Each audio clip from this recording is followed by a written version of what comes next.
തന്നെ പ്രാർത്ഥിക്കാം. ഞങ്ങളെ സ്നേഹിക്കുകയും പരിപാലിക്കുകയും വഴി നടത്തുകയും ചെയ്യുന്ന സ്വർഗീയ പിതാവേ, അവിടെ ഞങ്ങളുടെ ജീവിതത്തിൽ ചെയ്യുന്ന എല്ലാ നന്മകൾക്കും അനുഗ്രഹങ്ങൾക്കായും സ്തോത്രം. ജീവിതത്തിലെ സമസ്ത മേഖലകളിലും ദൈവിക സാന്നിധ്യം അനുഭവിച്ചതുകൊണ്ട് അങ്ങേ മഹത്വപ്പെടുത്തുവാനും അവിടെ നൽകുന്ന മുഖാന്തരങ്ങൾക്കായി സ്തുതിക്കുന്നു. കർത്താവേ, ഞങ്ങളെ പൂർണ്ണമായും കൊടുത്ത കരങ്ങളിൽ സമർപ്പിക്കട്ടെ. ഈ ആരാധനയുടെ നീളം കൊടുത്ത് കൃപ പകരുന്നതിനായി സ്തോത്രം. അല്പസമയം അവിടുത്തെ പാദത്തിലായിരിക്കുമ്പോൾ അവിടെ ഞങ്ങളോട് സംസാരിക്കണം. ശ്രദ്ധയോടെ വചനം കേൾക്കാൻ ഞങ്ങളുടെ ഹൃദയങ്ങളെ ഏകാഗ്രമാക്കി തീർക്കണമെന്ന് പ്രാർത്ഥിക്കുന്നു. ഞങ്ങൾ സകല പാപത്തിൽ നിന്നും ഭാരത്തിൽ നിന്നും സ്വതന്ത്രരാണ്. അവിടുത്തെ വചനം ശ്രദ്ധിക്കാൻ ഞങ്ങളെ സഹായിക്കണമെന്ന് യേശുവിൻ നാമത്തിൽ ചോദിക്കുന്നു. കൃപയുടെ ഏർക്കണം നല്ല പിതാവേ, ആമേൻ.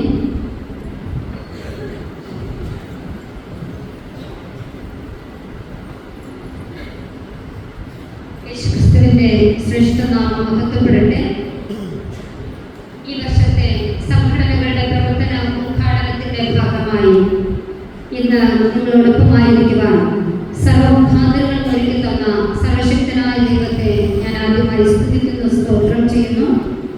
അതോടൊപ്പം തന്നെ ഞാൻ ഏറ്റവും അധികം ആദരിക്കുന്ന, ബഹുമാനിക്കുന്ന വലിയ അച്ഛൻ, കൊച്ചമ്മ, സഭാ സെക്രട്ടറി, സഭാ അക്കൗണ്ടന്റ്, ഇതര സഭാ കമ്മിറ്റി അംഗങ്ങളെ, കൊയർ മാസ്റ്റർ, കപ്യാർ, ഇവിടെ ആയിരിക്കുന്ന അമ്മമാരെ, പിതാക്കന്മാരെ, യുവ സഹോദരങ്ങളെ, കൊച്ചു കുഞ്ഞുങ്ങളെ, നിങ്ങൾക്കെല്ലാവർക്കും വീണ്ടും വരുന്നവരായ യേശുക്രിസ്തുവിന്റെ ധന്യനാമത്തിൽ എൻ്റെ സ്നേഹവന്ദനം അറിയിച്ചു കൊള്ളട്ടെ. വളരെ സന്തോഷത്തോടും ധന്യതയോടും കൂടെയാണ് ഇന്ന് ഞാൻ നിങ്ങളുടെ മധ്യേ ആയിരിക്കുന്നത്. പ്രത്യേകിച്ച് ആനാക്കോട് സഭയെ സംബന്ധിച്ചിടത്തോളം വളരെ ശക്തമായ സംഘടനകൾ പ്രവർത്തിക്കുന്നു എന്നോർത്ത് ഞാൻ ദൈവത്തിന് സർവമഹത്വവും കരയറ്റുന്നു. മിക്കവാറും ഈ ഭാഗത്തൂടെ യാത്ര ചെയ്യുമ്പോൾ ഓരോ വർഷവും അല്ലെങ്കിൽ ഓരോ പ്രാവശ്യവും ഈ സഭയിൽ നിന്ന് വിവിധ ഡിഗ്രി കരസ്ഥമാക്കുമ്പോൾ അല്ലെങ്കിൽ വിവിധ ജോലികളിൽ പ്രവേശിക്കുമ്പോൾ, ഉദ്യോഗക്കയറ്റം ലഭിക്കുമ്പോൾ അവരുടെ ഫ്ലക്സ് ഞാൻ മിക്കവാറും കാണാറുണ്ട്. അതിനെല്ലാം ദൈവത്തിന് മഹത്വം അർപ്പിക്കുകയും ചെയ്യാറുണ്ട്. പ്രത്യേകിച്ച് ഞാൻ ബൈബിൾ സൊസൈറ്റി ഓഫ് ഇന്ത്യയിൽ പ്രവർത്തിക്കുന്ന ശ്രീ മോഹൻലാൽ സർ, സന്തോഷ് സർ, ഇവരുടെ പ്രവർത്തനങ്ങളെ ഓർത്തും ദൈവത്തിന് അധികം മഹത്വം കരയറ്റുന്നു. ഞാൻ ഓർക്കാറുണ്ട്, മിക്കവാറും ഇങ്ങനെ വിസിറ്റിങ്ങിന്റെ ഭാഗമായിട്ട് ബൈബിൾ സൊസൈറ്റിയുടെ പ്രവർത്തനങ്ങളുടെ ഭാഗമായിട്ട് വീട്ടിലൊക്കെ വരുമ്പോൾ അവരുടെ തീക്ഷ്ണതയേറിയ പ്രവർത്തനത്തെ ഓർത്ത് ഞാൻ ദൈവത്തിന് മഹത്വം കരയറ്റാറുണ്ട്. ഇങ്ങനെ എല്ലാവരുടെയും ശക്തമായ പ്രവർത്തനങ്ങൾ ഈ ആലയത്തിലുള്ളതോർത്ത് ദൈവത്തിന് സ്തോത്രം കരയറ്റുന്നു. പ്രത്യേകിച്ച് അച്ഛൻ ഇതിനു മുൻപ് ഇവിടെ 3 വർഷം ഇരുന്നു. വീണ്ടും അച്ഛൻ്റെയും കുടുംബത്തിൻ്റെയും ശക്തമായ നേതൃത്വം നിങ്ങൾക്ക് ലഭിക്കുന്നുവല്ലോ. അതിൽ ദൈവത്തിന് സ്തോത്രം കരയറ്റുകയും ചെയ്യുന്നു. ഇന്ന് സംഘടനകളുടെ ഉദ്ഘാടന ദിനമായിട്ടാണല്ലോ നാം ഒരുമിച്ചായിരിക്കുന്നത്. കഴിഞ്ഞ വർഷക്കാലം വിവിധ സംഘടനകളിൽ നേതൃത്വം നൽകുവാൻ, വിവിധ സംഘടനകളിൽ അധ്യാപകരായിരിക്കുവാൻ അല്ലെങ്കിൽ അംഗങ്ങളായിരിക്കുവാൻ ഒക്കെ ദൈവം മുഖാന്തരം ഒരുക്കി തന്നു. കഴിഞ്ഞ വർഷക്കാലം എനിക്ക് എങ്ങനെ പ്രവർത്തിക്കുവാൻ കഴിഞ്ഞു? ഈ വർഷം ഇനി ഞാൻ അതുപോലെ പ്രവർത്തിച്ചാൽ മതിയോ, അതോ അതിലും ഉത്തമമായി പ്രവർത്തിക്കണമോ? ഒരു സെൽഫ് ഇവാലുവേഷൻ, സ്വയം വിലയിരുത്തൽ, ഒരു സെൽഫ് ടോക്ക്, സ്വയം ഞാൻ എന്നോട് തന്നെ സംസാരിക്കുന്ന ഒരു മുഖാന്തരം ആയി തീരട്ടെ ഈ ആരാധനയിൽ, പ്രത്യേകിച്ച് ഈ സമയം എന്ന് ഞാൻ ഓർപ്പിക്കുകയാണ് ചെയ്യുന്നത്.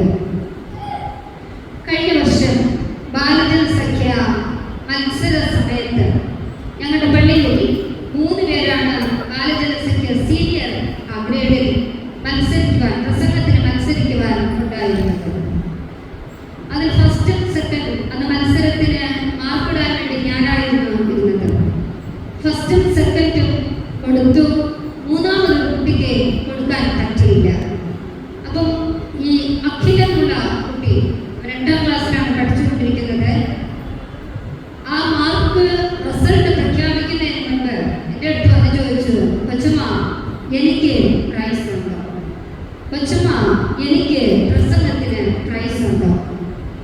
എനിക്കൊന്നും പറയാൻ പറ്റില്ല. ഞാൻ പറഞ്ഞു, മോനെ കുറച്ചുകൂടെ കഴിഞ്ഞിട്ട് റിസൾട്ട് പ്രഖ്യാപിക്കും. ഒന്നും പറയാൻ പറ്റിയില്ല. അവൻ ഉണ്ടെന്നോ ഇല്ലെന്നോ പറയാൻ പറ്റിയില്ല. അവന് പ്രൈസ് കിട്ടിയില്ല. എൻ്റെ മനസ്സ് വല്ലാതെ അസ്വസ്ഥമായി. പെട്ടെന്ന് ചിന്തിച്ചു, ആ മോന് കൊടുത്താലോ?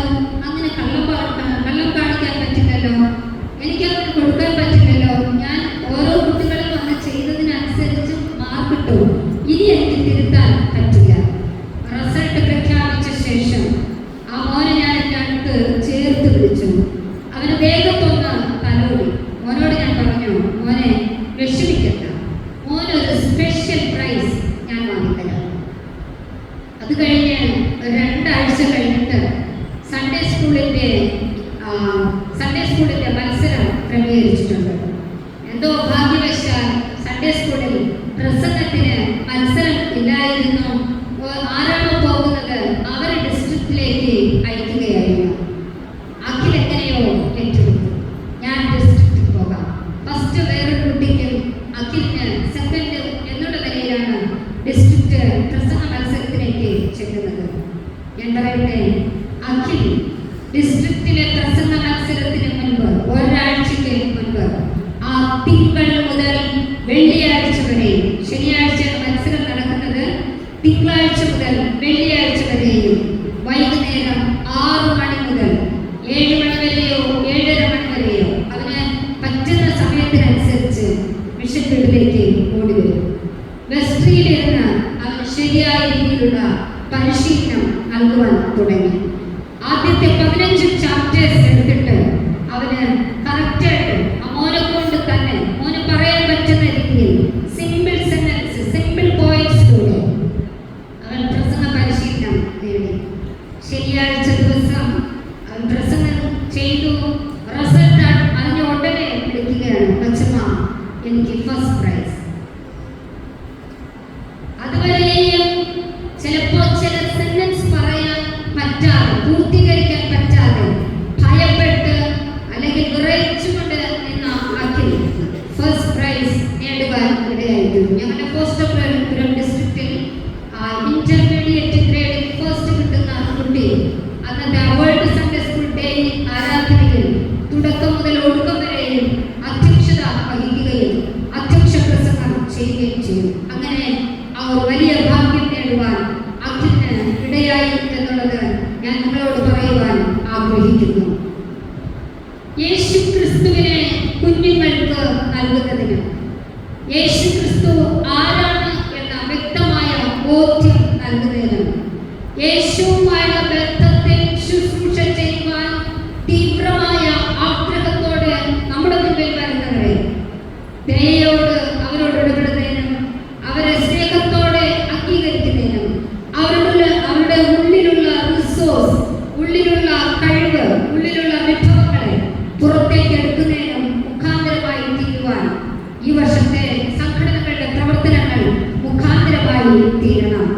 വിശുദ്ധ യോഹന്നാൻ എഴുതിയ സുവിശേഷം 12-ാം അധ്യായം 20 മുതൽ 26 വരെയുള്ള വാക്യങ്ങൾ നാം നോക്കുമ്പോൾ, പെരുന്നാളിൽ നമസ്കരിപ്പാൻ വന്നവരിൽ ചില യവനന്മാർ ഉണ്ടായിരുന്നു. അവർക്ക് ഒരു ആഗ്രഹം ഉള്ളിൽ ഉണ്ടായിരുന്നു, ഞങ്ങൾക്ക് യേശുവിനെ കാണണം, ഞങ്ങൾക്ക് യേശുവിനെ കാണണം. ക്രിസ്തു ദൗത്യത്തിന്റെ സാർവത്രിക സ്വഭാവം മുൻനിഴലാക്കുന്ന ഒരു ഭാഗമായിട്ട്, ഒരു വെളിപ്പെടുത്തലായിട്ട്, തീവ്രമായ ഒരു ആഗ്രഹമായിട്ട് ഇവിടെ നമുക്ക് മനസ്സിലാക്കുവാൻ കഴിയും. ദൈവഭക്തിയുള്ള വിജാതീയർ ഈ പെരുന്നാളിൽ നമസ്കരിപ്പാൻ വന്നവരിൽ ചിലരിൽ ഉണ്ടായിരുന്നു. യേശുവിന്റെ രക്ഷാകരമായ പ്രവൃത്തി അതിരുകൾക്ക് അപ്പുറം ആണ് എന്ന് ഇവരുടെ തീവ്രമായ ആഗ്രഹം വിളിച്ചോതുകയാണ് ചെയ്തത്. അവരുടെ അഭ്യർത്ഥന എന്ന് പറയുന്നത്, ഞങ്ങൾക്ക് യേശുവിനെ കാണണം, ഞങ്ങൾക്ക് യേശുവിന്റെ അടുക്കൽ ഒന്ന് ചെല്ലണം, യേശു പറയുന്ന വാക്കുകൾ നേരിട്ട് ഞങ്ങൾക്ക് കേൾക്കണം. ഈ അഭ്യർത്ഥന ആത്മീയ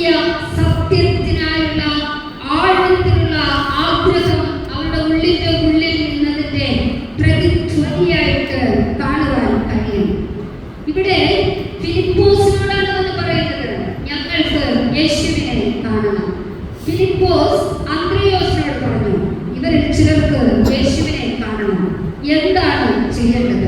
തീവ്രമായ ആഗ്രഹം വെളിപ്പെടുത്തിയപ്പോൾ ഫിലിപ്പോസും അന്ത്രയോസും ഒരു മീഡിയേറ്റേഴ്സ് ആയിരുന്നുകൊണ്ട് മധ്യവർത്തികൾ ആയിരുന്നുകൊണ്ട് യേശുവിനെ കാട്ടിക്കൊടുക്കുന്ന ഏജൻസ് ആയി നിന്നുകൊണ്ട് യേശുവിന്റെ അടുക്കലേക്ക് കൊണ്ടു ചെല്ലുകയാണ് ചെയ്യുന്നത്. നമുക്കറിയാം, ശിഷ്യന്മാരുടെ അടുക്കൽ കുഞ്ഞുങ്ങളെ അനുഗ്രഹിക്കാൻ കൊണ്ടുവന്നവരോട് അവിടെ മാറി നിൽക്കുക, വേണ്ട രീതിയിൽ യേശുവിന്റെ അടുക്കലേക്ക് അയക്കുവാൻ തടസ്സമായി നിന്നപ്പോൾ യേശു അവിടെ ശിഷ്യന്മാരെ ശാസിക്കുകയാണ് ചെയ്യുന്നത്. ഈ ഒരു തടസ്സം സൃഷ്ടിക്കാൻ അല്ല ഫിലിപ്പോസിന്റെയും അന്ത്രയോസിന്റെയും ഭാഗത്ത് നിന്ന് ഉണ്ടാകുന്നത്. ഞങ്ങൾക്ക് യേശുവിനെ കാണണം എന്നുള്ള ആഗ്രഹം പ്രകടിപ്പിച്ചപ്പോൾ യേശുവിന്റെ അടുക്കലേക്ക് നയിക്കുകയാണ് ചെയ്യുന്നത്. യേശു കർത്താവിനെ കാട്ടിക്കൊടുക്കുന്ന മീഡിയേറ്റേഴ്സായി, മധ്യവർത്തികളായി ഫിലിപ്പോസും അന്ത്രയോസും മുന്നേറുന്നു എന്ന് ഈ ഭാഗം നമുക്ക് മനസ്സിലാക്കുവാൻ കഴിയും. ചില മാസങ്ങൾക്ക് മുമ്പ് ഒരു പിതാവ് എൻ്റെ അടുക്കൽ വന്ന് പറഞ്ഞു, കൊച്ചമ്മ, എൻ്റെ 2 മക്കൾ, എനിക്ക് 3 മക്കളാണ് ഉള്ളത്. മൂത്തത് മകൻ, രണ്ടാമത്തേത് മകൾ, മൂന്നാമത്തേത് മകൻ. എൻ്റെ മൂത്ത 2 മക്കളും പിണങ്ങിയിട്ട് ഏകദേശം 1 വർഷം ആകുന്നു. എൻ്റെ മൂത്ത 2 മക്കളും പിണങ്ങിയിട്ട് ഏകദേശം 1 വർഷത്തോളം ആകുന്നു. മൂത്ത കുട്ടി 10ാം ക്ലാസ്സിൽ പഠിക്കുന്നു, രണ്ടാമത്തെ കുട്ടി 9ാം ക്ലാസ്സിൽ പഠിക്കുന്നു. ഈ കുട്ടികളാണ് പിണങ്ങിയിട്ട് 1 വർഷത്തോളം ആകുന്നു. അപ്പന്റെ വേദനിക്കുന്ന മനസ്സ് എനിക്ക് വായിച്ചറിയുവാൻ ഇടയായിത്തീർന്നു. പിറ്റേ ദിവസം തന്നെ മൂത്ത മകനെ വിളിച്ച് സംസാരിച്ചപ്പോ അവനോട് സാധാരണ കൗൺസിലിംഗില് ഒരുപാട് ക്വസ്റ്റ്യൻസ് നമ്മൾ ചോദിക്കാറില്ല. പക്ഷെ ഈ മകനോട് ഒരു 5 ക്വസ്റ്റ്യൻ ചോദിക്കുമ്പോ ഒരു ക്വസ്റ്റ്യന് ഉത്തരം പറയും. അവന്റെ മുഖം വളരെ വിഷമഘട്ടത്തിലാണ് കാണുവാൻ ഇടയായിത്തീരുന്നത്. ഒരു ഡിപ്രസ്ഡ് മൂഡ് മുഖത്ത് ധാരാളമായി ഉണ്ടായിരുന്നു. ഏകദേശം 1 മണിക്കൂർ കഴിഞ്ഞ് സംസാരിച്ചപ്പോൾ ലാസ്റ്റ് ഞാൻ മോനോട് ചോദിച്ചു, മോനെ എന്ത് തോന്നുന്നു? അവൻ പറഞ്ഞു, ഇതാണോ ജീവിതം, വേണ്ടായിരുന്നു. വീണ്ടും അവൻ പറഞ്ഞു, എനിക്ക് എൻ്റെ അനുജത്തിക്ക് പകരം അനുജൻ ആയിരുന്നെങ്കിൽ കൊള്ളായിരുന്നു.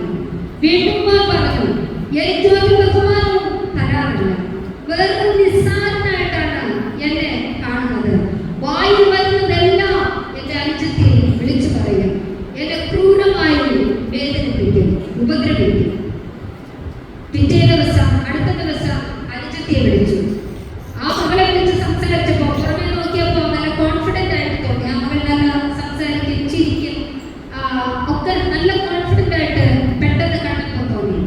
പക്ഷേ മോളോട് സംസാരിച്ചപ്പോ തുടക്കം മുതൽ ഒടുക്കം വരെയും കരയുകയായിരുന്നു.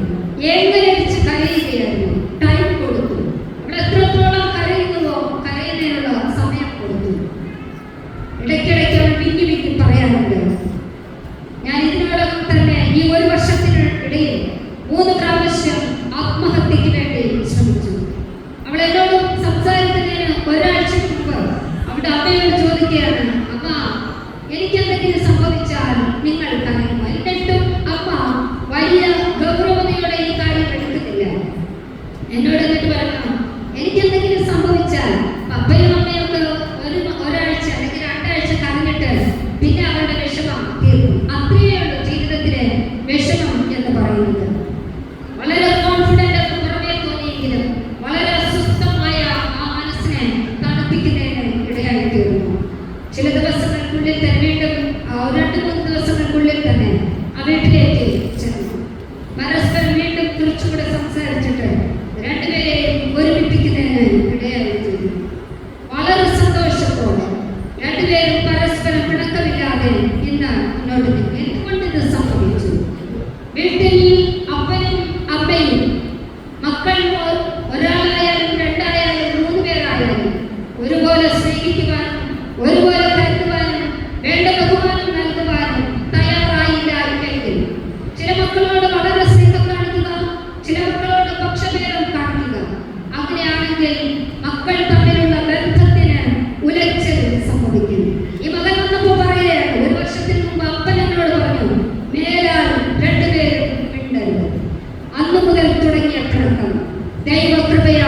ഇന്ന് വളരെ സന്തോഷത്തോടെ ജീവിക്കുന്നതിന് ഇടയാകുന്നു. അമ്മ എവിടെ പോയി? എന്തുകൊണ്ട് അമ്മയ്ക്ക് വളരെ ഗൗരവതയോടെ ഈ വേദന മനസ്സിലാക്കുവാൻ കഴിഞ്ഞില്ല? യേശു ക്രിസ്തുവിനെ കാണുവാൻ ചില യവനന്മാർ ശ്രമിച്ചതുപോലെ, അല്ലെങ്കിൽ അവർക്ക് വേണ്ടി മധ്യസ്ഥരായ ഫിലിപ്പോസും അന്ത്രയോസും നിന്നതുപോലെ, നമ്മൾ മക്കളെ നല്ല നിലയിൽ വളർത്തുന്ന, അല്ലെങ്കിൽ മക്കളെ മെച്ചകരമായ ജീവിതത്തിലേക്ക് നയിക്കുന്ന മീഡിയേറ്റേഴ്സായി, മധ്യവർത്തികളായി പ്രവർത്തിക്കുവാൻ കഴിയണം. ചിലപ്പോൾ ഭവനത്തിന്റെ അവസ്ഥ ഭവനാംഗങ്ങൾ പറഞ്ഞു തരുന്നില്ല. നമ്മുടെ കരങ്ങളിൽ ലഭിക്കുന്ന കുഞ്ഞുങ്ങളുടെ വേദന മനസ്സിലാക്കുവാൻ, അവരുടെ പ്രയാസം മനസ്സിലാക്കുവാൻ നമുക്ക് കഴിയണം. യേശുവിനെ കാണുവാൻ വന്നവരോട് തിരിച്ചു മറുപടിയായി യേശു പറയുന്നു, കോപമണി നിലത്ത് വീണ് ചാവുന്നില്ല എങ്കിൽ തനിയിരിക്കും, ചത്തു എങ്കിലോ വളരെ വിളവുണ്ടാകും. ത്യാഗപൂർവമായ അന്തരീക്ഷം രക്ഷയുടെ അടിത്തറയായിരിക്കണം. ത്യാഗപൂർവമായ അനുഭവം രക്ഷയ്ക്ക് മുഖാന്തരമായിരിക്കണം എന്ന് യേശു പഠിപ്പിക്കുന്നു. തന്റെ ജീവനെ സ്നേഹിക്കുന്നവൻ അതിനെ കളയും, തന്റെ ജീവനെ പകയ്ക്കുന്നവൻ അതിനെ നേടും. സ്വന്തം ജീവൻ പോലും യേശു ക്രിസ്തുവിന്റെ കരങ്ങളിൽ സമർപ്പിച്ചുകൊണ്ട് ജീവിതത്തെ മുന്നോട്ട് നയിക്കുമ്പോൾ അതിനെ കണ്ടെത്തുവാൻ കഴിയും, അനേകരുടെ ജീവനെ നേടുവാൻ കഴിയും. പലപ്പോഴും നമ്മെ നഷ്ടപ്പെട്ടുകൊണ്ടിരിക്കുന്ന ഒന്നാണ് സെൽഫ് എസ്റ്റീം എന്നുള്ളത്, സ്വയം മതിപ്പ് എന്നുള്ളത്, സെൽഫ് റെസ്പെക്ട് എന്നുള്ളത്, ഞാൻ എന്നെ തന്നെ ബഹുമാനിക്കുക എന്നുള്ളത് നഷ്ടപ്പെട്ടുകൊണ്ടിരിക്കുന്നു. സെൽഫ് കോൺഫിഡൻസ് എന്നുള്ളത്, ആത്മവിശ്വാസം, ഓവർ കോൺഫിഡൻസ് ആകാൻ പാടില്ല, ഓവർ റെസ്പെക്ട് ആകാൻ പാടില്ല, ഓവർ എസ്റ്റീം ആകാൻ പാടില്ല. എന്നെക്കാൾ അമിതമായി ഞാൻ എന്നെ സ്നേഹിക്കുക, എന്നെ ഉൾക്കൊള്ളുക, എന്നെ വിശ്വാസം അർപ്പിക്കുക വേണ്ട. ദൈവം എനിക്ക് തന്ന ജീവിതത്തെ, ദൈവം എനിക്ക് തന്ന ജീവനെ പൂർണ്ണമായി മുപ്പന്റെ കരങ്ങളിൽ സമർപ്പിച്ചുകൊണ്ട് സർവമഹത്വം ദൈവത്തിന് അർപ്പിച്ച് അനേകരെ നേടുവാനുള്ള ആ ദൈവിക ശുശ്രൂഷയാണ് ദൈവം നമ്മിലൂടെ ആഗ്രഹിക്കുന്നത്. ദൈവം നമുക്ക് തന്നിരിക്കുന്ന പവിത്രമായ ജീവൻ തിന്മയിലേക്ക് നീങ്ങുവാൻ ഇടവരരുത്. ഞാൻ എന്നിൽ തന്നെ ഈഗോ സൃഷ്ടിക്കുവാൻ പാടില്ല. ഞാനെന്ന ഭാവം, ഞാൻ ഉണ്ടെങ്കിലേ എല്ലാ കാര്യവും സ്മൂത്തായിട്ട് പോകുള്ളൂ. അത്തരം ചിന്തകൾ നമ്മിൽ വേണ്ട. എന്നിലൂടെ മാത്രമേ, എന്റെ നേതൃത്വത്തിലൂടെ മാത്രമേ മെച്ചകരമായ ശുശ്രൂഷ സാധ്യമാകുള്ളൂ. വേണ്ട, അത്തരം മനോഭാവം വേണ്ട. ചിലർ ഇപ്പോഴും പറയാറുണ്ട്, ഞാൻ അന്ന് പ്രവർത്തിച്ചപ്പോ എങ്ങനെ പ്രവർത്തിച്ചു എന്നറിയാമോ? അത്രമാത്രം ഞാൻ ധീരതയോടുകൂടെ പ്രവർത്തിച്ചു. നമ്മളല്ല പ്രവർത്തിക്കുന്നത്, ദൈവത്തിന്റെ വലിയ കൃപയാൽ മാത്രമാണ് നമുക്ക് പ്രവർത്തിക്കുവാൻ കഴിയുന്നത്. നിന്നതല്ല, ദൈവം നമ്മെ നിർത്തിയതാണ്. ഒന്നും നേടിയതല്ല, ദൈവം തന്റെ കൃപയാൽ നമുക്കെല്ലാം തന്നതാണ്. എത്രത്തോളം ദൈവിക കൃപയാൽ വളർന്നു വരുവാൻ കഴിയുമോ അത്രത്തോളം വിനയവും താഴ്മയും നമ്മുടെ ജീവിതത്തിൽ പ്രതിഫലിപ്പിക്കേണ്ടിയിരിക്കുന്നു. യേശു പറഞ്ഞു, യേശുവിനെ കാണാൻ വന്നവരോട് പറഞ്ഞു, എനിക്ക് ശുശ്രൂഷ ചെയ്യുന്നവൻ എന്നെ അനുഗമിക്കട്ടെ, എനിക്ക് ശുശ്രൂഷ ചെയ്യുന്നവൻ എന്നെ അനുഗമിക്കട്ടെ. യേശു ക്രിസ്തു പറഞ്ഞിട്ടുണ്ട്, ഒരുവൻ എന്നെ അനുഗമിപ്പാൻ ഇച്ഛിച്ചാൽ തന്നെത്താൻ തെറ്റിച്ച് തന്റെ ക്രൂശെടുത്തുകൊണ്ട് നാൾതോറും എന്നെ അനുഗമിക്കട്ടെ. ഇവിടെ തന്നെത്താൻ എന്നുള്ളതിന് എന്റെ ശരീരത്തിൽ ഞാൻ തെറ്റിക്കുകയല്ല. സെൽഫ് എന്ന പദമാണ് ഇവിടെ ഉപയോഗിച്ചിരിക്കുന്നത്. Ego, one's personal interest, selfishness എന്നീ പദങ്ങളാണ് അവിടെ ഉപയോഗിച്ചിരിക്കുന്നത്. ഈ സെൽഫ് എന്നുള്ളതിനെ, ഒരുവന്റെ സ്വാർത്ഥപരമായ താല്പര്യങ്ങളെ, ഞാനെന്ന ഭാവത്തെ, അഹങ്കാരം നിറഞ്ഞ ജീവിതത്തെ, എനിക്ക് തന്നെ ഞാൻ എപ്പോഴും പ്രാധാന്യം കൊടുക്കുന്ന സാഹചര്യങ്ങള്, എന്റെ ശരീരത്തെ തിന്മയിലേക്ക് നയിക്കുന്ന ഉള്ളിലുള്ള മനസ്സിന്റെ ചിന്തകളെ തച്ചുടച്ചുകൊണ്ട് യേശുവുമായുള്ള ബന്ധത്തിൽ മുന്നേറുന്ന ജീവിതമാണ് വേണ്ടത്. യേശുവിനെ അനുഗമിക്കുന്നവർ, യേശുവിനെ ശുശ്രൂഷിക്കുന്നവർ, യേശുവിനെ അനുഗമിക്കുന്ന ജീവിതത്തിലൂടെ മുന്നേറുവാനുള്ള വലിയ ദൗത്യമാണ് യേശു നമുക്ക് നൽകുന്നത്. അതുപോലെ 1-27-28 വാക്യങ്ങളിൽ, ജ്ഞാനികളെ ലജ്ജിപ്പിപ്പാൻ തക്കവണ്ണം ദൈവം ലോകത്തിൽ ശുദ്ധമായത് തിരഞ്ഞെടുത്തു, ബലമുള്ളതിനെ ലജ്ജിപ്പിപ്പാൻ ദൈവം ലോകത്തിൽ ബലഹീനമായതിനെ തിരഞ്ഞെടുത്തു, എല്ലാം ഉള്ളതിനെ ലജ്ജിപ്പിപ്പാൻ തക്കവണ്ണം ദൈവം ലോകത്തിൽ കുലഹീനവും നികൃഷ്ടമായതും ഏതിനും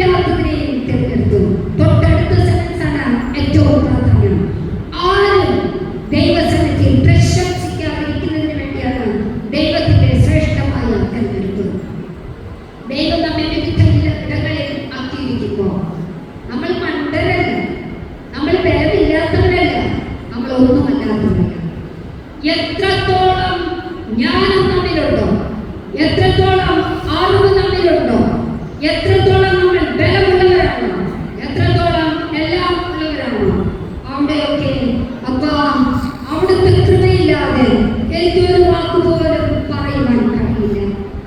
അവിടുത്തെ ബലമില്ലാതെ എനിക്കൊരു സ്റ്റെപ്പ് പോലും മുന്നോട്ട് വയ്ക്കുവാൻ കഴിയില്ല.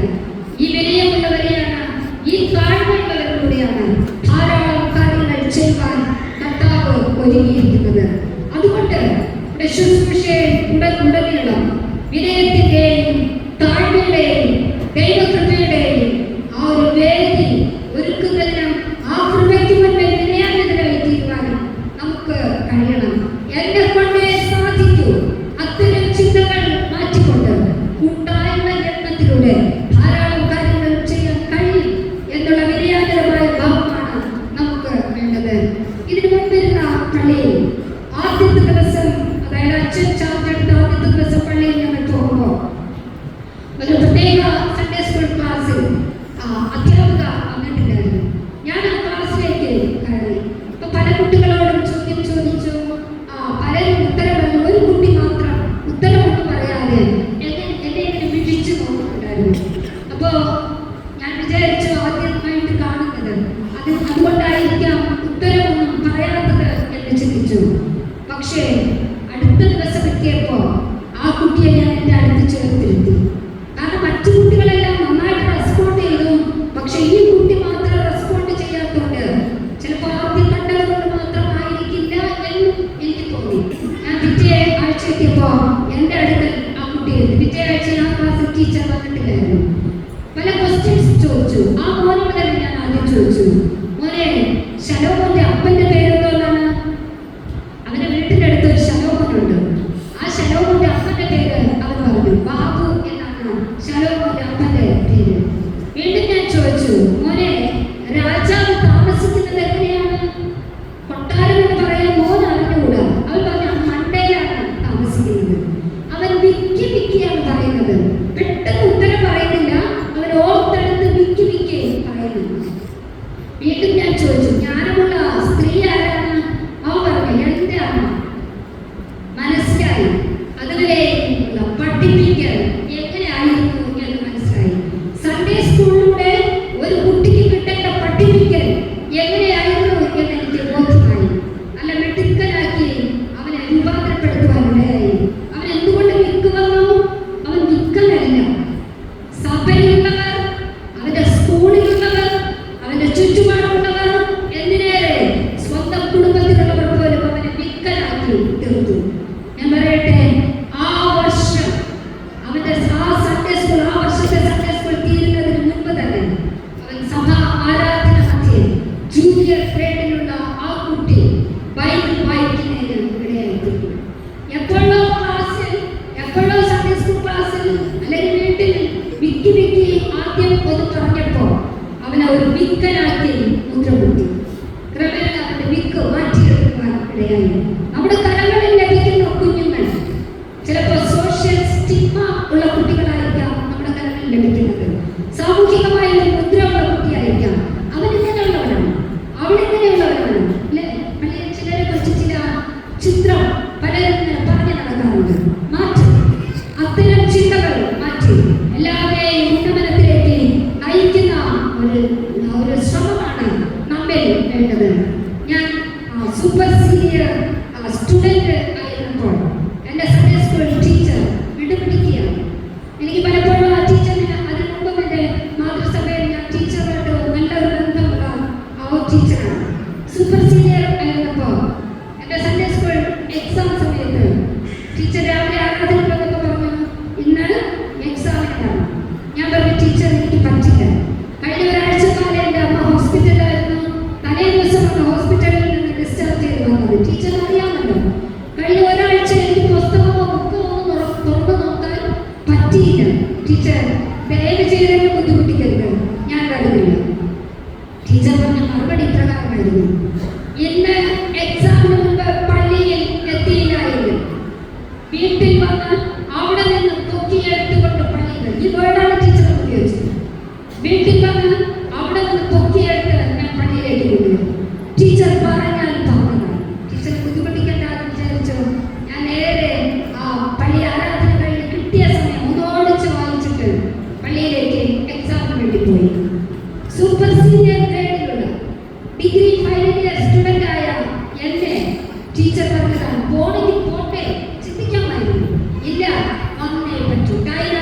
വന്നേ പറ്റൂ. ഞാൻ പറയട്ടെ, എക്സാമിന് മുമ്പ് എത്തി ഞങ്ങളുടെ ആലയത്തിൽ ഞങ്ങളുടെ പരശുവിന്റെ സമയത്ത് ഇന്നും അതുണ്ടെന്നാണ് തോന്നുന്നത്. സൺഡേ സ്കൂൾ എക്സാമിന് മഹായിടവക തലത്തിൽ ഏറ്റവും ടോപ്പ് മാർക്ക് ലഭിക്കുന്നവർക്ക് എവറോളിംഗ് ട്രോഫി, വലിയ ട്രോഫി വെച്ചിട്ടുണ്ട്. ആ ട്രോഫി എനിക്ക് സ്വന്തമാക്കുന്നതിന് മഹായിടവക തലത്തിൽ ഓണേഴ്സ് മാർക്ക് നേടി ബൈബിൾ സ്വന്തമാക്കുന്നതിനും ഇടയായിരുന്നു. ടീച്ചറിന്റെ അൺകണ്ടീഷണൽ ലവ്, വളരെ അതിരില്ലാത്ത സ്നേഹത്താൽ പ്രചോദിതമായി തീർന്ന സാഹചര്യം. ഞാൻ പറയട്ടെ, പലപ്പോഴും ജീവിതത്തിൽ ബുദ്ധിമുട്ടുകൾ ഉണ്ടായിട്ടുണ്ട്. ഒരു വശത്ത് ദാരിദ്ര്യം, മറുവശത്ത് അസമാധാന അന്തരീക്ഷം. ഇവയുടെ മധ്യം എൻ്റെ ബാല്യം കൗമാരമൊക്കെ മുന്നോട്ട് നീങ്ങിയത്. പലപ്പോഴും ടീച്ചർ എൻ്റെ മുഖത്തുള്ള വേദന വായിക്കുമായിരുന്നു. എൻ്റെ മുഖത്തുള്ള എക്സ്പ്രഷൻ മനസ്സിലാക്കണമായിരുന്നു. ക്ലാസ്സിലിരിക്കുമ്പോൾ ആദ്യം ഒന്നോടനെ ചോദിക്കും, എന്ത് പറ്റി? അത് എന്നോട് മാത്രമല്ല, ആരൊക്കെ വേദനയോടെ വന്നിരിക്കുന്നോ അവരോടെല്ലാം ചോദിക്കുന്ന ചോദ്യമായിരുന്നു. അത്രമാത്രം ചിലപ്പോഴൊക്കെ ക്ലാസ്സിലിരുന്ന് വാവിട്ട് കരഞ്ഞിട്ടുള്ള വേളകൾ ഇന്നും ഞാൻ ഓർക്കാറുണ്ട്. സൺഡേ സ്കൂൾ ക്ലാസ് എന്ന് പറയുന്നത് അത്രയും വിലപിടിപ്പുള്ള ക്ലാസ്സായിട്ട് മനസ്സിലാക്കുവാൻ കഴിയണം. എൻ്റെ ഡോക്ടറേറ്റ് തീസിസ് സബ്മിറ്റ് ചെയ്തപ്പോൾ അക്നോളജ്മെന്റ് പേജിൽ ഞാൻ ആ ടീച്ചറുടെ പേര് നോട്ട് ചെയ്തിട്ടുണ്ട്. എൻ്റെ സൺഡേ സ്കൂൾ ടീച്ചർ എന്ന നിലയിൽ എനിക്ക് നേരത്തെ തന്നെ ഈ ഒരു ഇൻസ്പിറേഷൻ തന്ന ആ ടീച്ചറുടെ പേര് പോലെ ഞാൻ അക്നോളജ്മെന്റ് പേജിൽ ചേർത്തിട്ടുണ്ട്. എൻ്റെ ടീച്ചർ പഠനം കഴിഞ്ഞപ്പോൾ ടീച്ചർ ഇടയ്ക്കിടയ്ക്ക് പറയും, പഠിക്കണം, ഡോക്ടറേറ്റ് എടുക്കണം. ടീച്ചർ ഇന്നില്ല എങ്കിൽ പോലും അവരുടെ വിലമതിക്കാൻ കഴിയാത്ത സ്നേഹം, ചേർത്തണച്ച സ്നേഹം ഇന്നും ഓർക്കാറുണ്ട്. അവർ ഇന്നും എന്നെ ജീവിക്കുന്നു എന്ന് പറയുവാൻ ഞാൻ ആഗ്രഹിക്കുന്നു. സൺഡേ സ്കൂളിലൂടെ അനേകം കുഞ്ഞുങ്ങളെ വാർത്തെടുക്കുവാൻ കഴിയട്ടെ. മറ്റൊരു കാര്യം കൂടെ പറയട്ടെ, ഇടയ്ക്ക് ഇന്റർമീഡിയറ്റ് ഗ്രേഡിൽ ഇരുന്ന് ചിലപ്പോഴൊക്കെ മിക്കവാറും ഞാൻ സ്ഥിരമായി ക്ലാസ് എടുക്കാറില്ല. മാറി പോകുന്ന പള്ളികളിൽ ഇടയ്ക്ക് ടീച്ചറിലേക്ക് മാത്രം കയറാറുണ്ട്. ഒരു പ്രത്യേക ക്ലാസ്സിൽ അത് ഇതിനു മുമ്പിലുള്ള പള്ളിയിൽ കയറിയപ്പോൾ ഇന്റർമീഡിയറ്റ് ഗ്രേഡിൽ നിന്ന് മക്കളോട് ചോദിച്ചു, മക്കളെ നിങ്ങൾക്ക് ആരായിത്തീരുന്നു? ഓരോരുത്തരായിട്ട് ഉത്തരവ്, എനിക്ക് ഡോക്ടറാവണം, എഞ്ചിനീയർ ആവണം, നഴ്സാവണം, ടീച്ചറാവണം, കളക്ടറാവണം, ഏതൊക്കെ ടോപ്പ് പൊസിഷൻ ഉണ്ടോ അവർ ഓരോന്നായിട്ട് പറയാൻ തുടങ്ങി. അവസാനം ഒരു ഉത്തരവ് പറയാതെ ഇരുന്ന കുട്ടി എല്ലാവരും പറഞ്ഞു തീർന്നതിന് ശേഷം അവൻ പറഞ്ഞു, അവൻ കാം ആൻഡ് ക്വയറ്റാണ്, ശാന്തനാണ്, ഒരിടത്ത് ഒതുങ്ങിയിരിക്കുന്ന ടൈപ്പാണ്. അവൻ പറഞ്ഞു, എനിക്കൊരു നല്ല മനുഷ്യൻ, എനിക്കൊരു നല്ല മനുഷ്യൻ ആകണം. ഉത്തരവിനെ ഭയങ്കരമായിട്ട് ചിന്തിപ്പിച്ചു. ഞാൻ അവൻ്റെ അമ്മയോട് ചോദിച്ചു, മോനെങ്ങനെയാണ് വീട്ടിൽ? കൊച്ചമ്മ, അവൻ മിടുക്കനാണ്, എനിക്കൊരു മോനും മോളുമുണ്ട്, മൂത്തതാണ് മോൻ. പക്ഷേ വീണ്ടും അമ്മ പറഞ്ഞു, എനിക്ക് ഇത്തിരി ആരോഗ്യ പ്രശ്നങ്ങളൊക്കെ ഉണ്ട്, പക്ഷെ വീട്ടിൽ വെള്ളം കോരും, വിറക് പലയിടത്തു നിന്നും കളക്ട് ചെയ്ത് കൊണ്ടുവരും. ചിലപ്പോഴേക്ക് ടൈമിൽ അടുക്കളയിൽ ഇറങ്ങാൻ പറ്റിയില്ലെങ്കിൽ അടുക്കളയിൽ ഇറങ്ങി തീ കത്തിച്ചു തുടങ്ങും, ചായ കിട്ടുന്നവരും മറ്റു കാര്യങ്ങളൊക്കെ ചെയ്യും. വളരെ ചുറുചുറുക്കായിട്ടുള്ള മോൻ. അമ്മ വീണ്ടും കൂട്ടിച്ചേർത്തു, എൻ്റെ മോളെക്കാലം മോനാണ് എന്ന എല്ലാ കാര്യങ്ങളിലും സഹായിക്കും. അവന് മിടുക്കനായി പുറത്താണ്, ഗൾഫിൽ നല്ലൊരു ജോലിയിൽ പ്രവേശിക്കുന്നതിന് ഇടയായിരുന്നു. നമുക്ക് ഇന്നത്തെ വിദ്യാഭ്യാസം എന്ന് പറയുന്നത് ക്യാരക്ടർ ഇല്ലാത്ത വിദ്യാഭ്യാസം.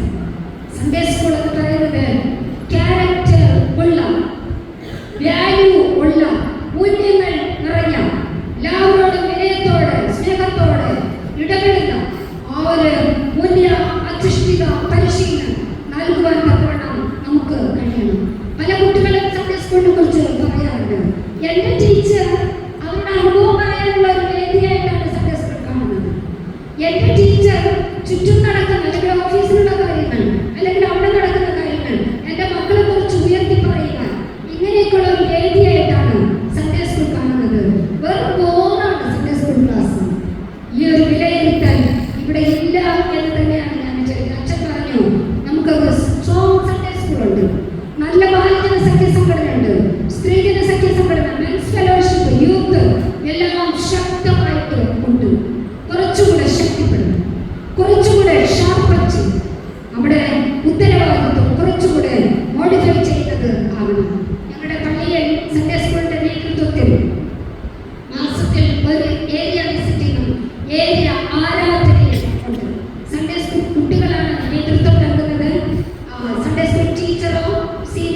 ചെയ്തു. നമുക്ക് എന്താണോ ചെയ്യുവാൻ മനസ്സിൽ പ്രേരിപ്പിക്കപ്പെടുന്നത്, ചെയ്യുവാനുള്ള തീവ്ര ശ്രമം നമ്മിലുണ്ടാകുമ്പോൾ ഊർജിതമായി സംഘടനകളുടെ പ്രവർത്തനങ്ങൾ പുരോഗമിക്കുന്നതിന് ഇടയായിത്തീരും. ഇടയ്ക്ക് ഒരു വാണിജ്യ മീറ്റിംഗിൽ മക്കളോട് ഞാൻ ചോദിച്ചു, മക്കളെ, നിങ്ങളുടെ വീട്ടിൽ കുടുംബ പ്രാർത്ഥനയുണ്ടോ? വീട്ടിൽ കുടുംബ പ്രാർത്ഥനയുണ്ടോ? രാവിലെയും രാത്രിയും വീട്ടിൽ കുടുംബ പ്രാർത്ഥന ഉള്ളവർ കൈ ഉയർത്താൻ പറഞ്ഞപ്പോൾ ഒരേ ഒരു കുട്ടി മാത്രം കൈ ഉയർത്തിയിട്ട് പറഞ്ഞു, എന്റെ വീട്ടിൽ രാവിലെയും രാത്രിയും കുടുംബ പ്രാർത്ഥന ഉണ്ട്. വീണ്ടും ചോദിച്ചു, രാവിലെ മാത്രം കുടുംബ പ്രാർത്ഥനയുള്ള കുട്ടികൾ? മറ്റാരും കൈ ഉയർത്തിയില്ല. രാത്രി മാത്രം കുടുംബ പ്രാർത്ഥനയുള്ള കുട്ടികൾ, വിരലിലുണ്ടാവുന്ന കുട്ടികൾ മാത്രം കൈ ഉയർത്തിയിട്ട് പറഞ്ഞു, എന്റെ വീട്ടിൽ കുടുംബ പ്രാർത്ഥന ഉണ്ട്. മറ്റാരുടെയും വീട്ടിൽ കുടുംബ പ്രാർത്ഥനയില്ല.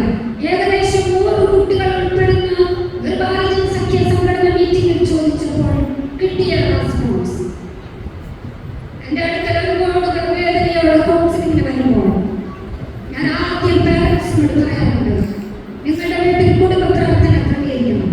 കുടുംബ പ്രാർത്ഥന ഇല്ലാത്തവരുടെ വീട്ടിൽ നിന്നാണ് പ്രതിസന്ധികളാൽ മുന്നിൽ വരുന്നത്. നിങ്ങളുടെ വീട്ടിൽ ഇന്ന് മുതൽ കുടുംബ പ്രാർത്ഥന ക്രമീകരിക്കണം. എങ്കിൽ മകന്റെ അല്ലെങ്കിൽ മകളുടെ ജീവിതത്തിൽ ഒരു വിടുതൽ ഉറപ്പ് എന്ന് നമുക്ക് പ്രോമിസ് കൊടുക്കുന്നതിന് ഇടയാകും. ഒരുപാട് മാറ്റം ദൈവം നൽകിക്കൊണ്ടിരിക്കുന്നു എന്ന് പറയട്ടെ. എത്രത്തോളം പ്രാർത്ഥനയുണ്ടോ അത്രത്തോളം ജീവിതം ഉന്നമനത്തിലേക്ക് നയിക്കുവാൻ കഴിയും എന്ന് ഞാൻ ഓർപ്പിക്കുന്നു. നമ്മുടെ സംഘടനകളുടെ ദൗത്യം എന്ന് പറയുന്നത് യേശുവിനെ നൽകുക, യേശുവിനെ അവർക്ക് കാട്ടിക്കൊടുക്കുക, യേശുവിനെ കുറിച്ച് നൽകുകയല്ല, യേശുവിനെ കുറിച്ച് അവർക്ക് ബോധ്യം നൽകുകയല്ല, യേശുവിനെ നേരിട്ട് അവർക്ക് നൽകുക, യേശുവിനെ നേരിട്ട് അവർക്ക് അവരുടെ ബോധ്യത്തിലേക്ക് വരുവാനുള്ള ശ്രമം നൽകുകയാണ് വേണ്ടത്. A satisfied life is better than a successful life. എന്റെ ജീവിതത്തിൽ വിജയമുണ്ടായെന്ന് നിശ്ചയിക്കുന്നത് മറ്റുള്ളവരാണ്. എന്നാൽ എന്റെ ജീവിതത്തിൽ സംതൃപ്തി ഉണ്ടായെന്ന് നിശ്ചയിക്കുന്നത് ഞാനാണ്. എന്റെ മനസ്സിനോട്, എന്റെ ഹൃദയത്തിനോട്, എന്റെ തീരുമാനത്തോട്, ദൈവിക പദ്ധതിയോട് ഞാൻ പറയണം, ഞാൻ തൃപ്തിയുള്ള ശുശ്രൂഷ ചെയ്യുന്നു.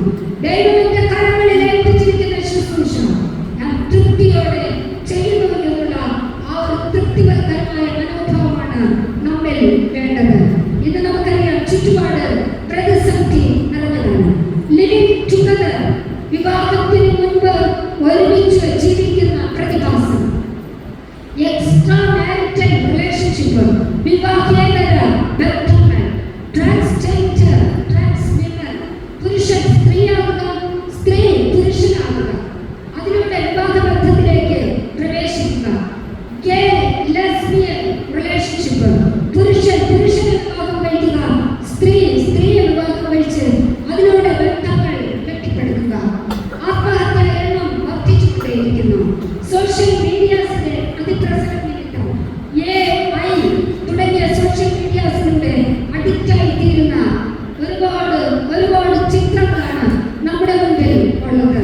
ഒരുപാട് ഗ്രീഷ്മമാരെ പോലെ ഒരുപാട് ബുദ്ധിമുട്ട് അല്ലെങ്കിൽ പ്രശ്നങ്ങൾ സൃഷ്ടിക്കുന്ന ഒരുപാട് പേർ നമുക്ക് ചുറ്റും ഉണ്ട്. സ്കൂളിലും കോളേജിലും പോയാൽ ഒരാഴ്ച ആരെയെങ്കിലും പുറകെ കൊണ്ട് നടക്കും, അടുത്ത ആഴ്ച വേറെ ആരെയെങ്കിലും പുറകെ കൊണ്ട് നടക്കും. ഞാൻ ആരെ സെലക്ട് ചെയ്യണം, ആരെ തഴയണം എന്നുള്ള കൺഫ്യൂഷൻ സ്റ്റേജാണ് പലപ്പോഴും സ്കൂളിൽ പഠിക്കുന്ന അല്ലെങ്കിൽ കോളേജിൽ പഠിക്കുന്ന കുട്ടികളെ ക്ഷണിക്കുന്നത്. വേണ്ട, ചുറ്റുപാട് എത്ര പ്രതിസന്ധി നിറഞ്ഞതാകട്ടെ, രവീന്ദ്രനാഥ ടാഗോർ പ്രകാരം പറഞ്ഞു, ചുറ്റുപാടുമുള്ള അന്ധതയോർത്ത് നിങ്ങൾ വിലപിക്കരുത്. ദൈവം നിങ്ങളുടെ കയ്യിൽ ഒരു ചെറു കൈത്തിരി തന്നിട്ടുണ്ട്, അതെന്നും കത്തിച്ചു പിടിക്കുക. ദൈവം നമ്മുടെ കരങ്ങളിൽ തന്നിരിക്കുന്ന കൈത്തിരി എന്നും കത്തിച്ചു പിടിക്കുവാൻ കഴിയുമെങ്കിൽ ചുറ്റുപാട് ഒരുപാട് പ്രതിസന്ധി നിറയുമ്പോൾ പകരുകയല്ല, ദൈവം തന്നിരിക്കുന്ന കൈത്തിരി കത്തിച്ചു പിടിച്ചുകൊണ്ട് ജീവിതത്തെ മുന്നോട്ട് നയിക്കുവാൻ കഴിയണം. ചില മാസങ്ങൾക്ക് മുമ്പ് പത്രത്തിൽ വന്ന ഒരു വാർത്തയാണ്. ഡോക്ടർ ഗണേഷ് പത്തനംതിട്ട താലൂക്ക് ഹോസ്പിറ്റലിൽ ഫിസിഷ്യനായി പ്രവർത്തിക്കുന്ന ഡോക്ടർ ഗണേഷ് ഒരു ദിവസം അദ്ദേഹം തന്റെ ഭിത്തിയിൽ എഴുതി വെച്ചു, ഞാൻ തോറ്റുപോയി, എല്ലാ അർത്ഥത്തിലും ഞാൻ തോറ്റുപോയി എന്ന് എഴുതി വെച്ച ശേഷം അദ്ദേഹം ഈ ലോകത്തിൽ നിന്നും മാറ്റപ്പെടുകയാണ് ചെയ്യുന്നത്. സമൂഹത്തിൽ ശ്രേഷ്ഠമായ പദവി